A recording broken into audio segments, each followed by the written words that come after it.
Cannery Row by John Steinbeck.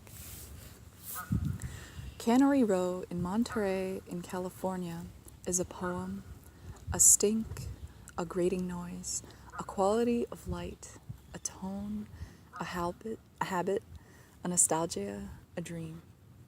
Cannery Row is the gathered and scattered tin and iron and rust and splintered wood, chipped pavement and weedy lots and junk heaps, sardine canneries of corrugated iron, honky-tonks, restaurants and whorehouses, and little crowded groceries and laboratories and flophouses.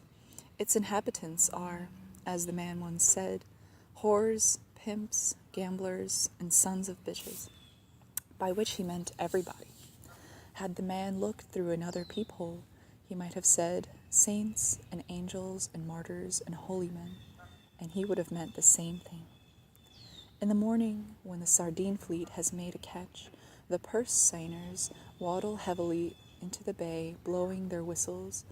The deep-laden boats pull in against the coast where the canneries dip their tails into the bay. The figure is advisedly chosen, for if the canneries dip their mouths into the bay, the canned sardines which emerge from the other end would be, metaphorically at least, even more horrifying. The cannery whistles scream, and all over the town, men and women scramble into their clothes and come running down to the row to go to work. Then shining cars bring the upper classes down, superintendents, accountants, owners who disappear into offices. Then from the town pour wops and Chinamen and Polacks, men and women in trousers and rubber coats and oilcloth aprons.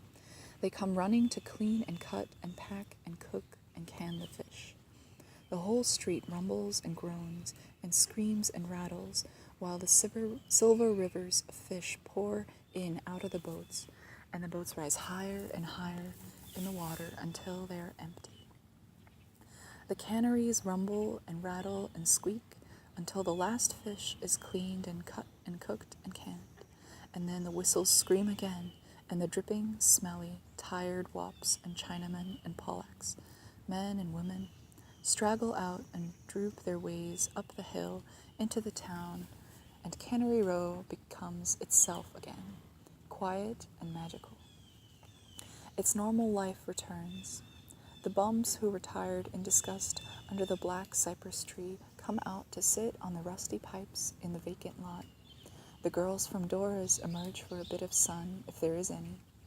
Doc strolls from the Western Biological Laboratory and crosses the street to Lee Chong's grocery for 2 quarts of beer. Henry the painter noses like an Airedale through the junk in the grass-grown lot for some piece or part of wood or metal he needs for the boat he's building. Then the darkness edges in, and the streetlight comes on in front of Dora's, the lamp which makes perpetual moonlight in Cannery Row. Callers arrive at Western Biological to see Doc, and he crosses the street to Lee Chong's for 5 quarts of beer. How can the poem and the stink and the grating noise, the quality of light, the tone, the habit, and the dream be set down alive?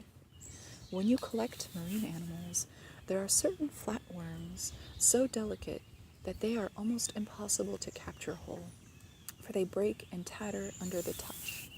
You must let them ooze and crawl of their own will onto a knife blade and then lift them gently into your bottle of seawater.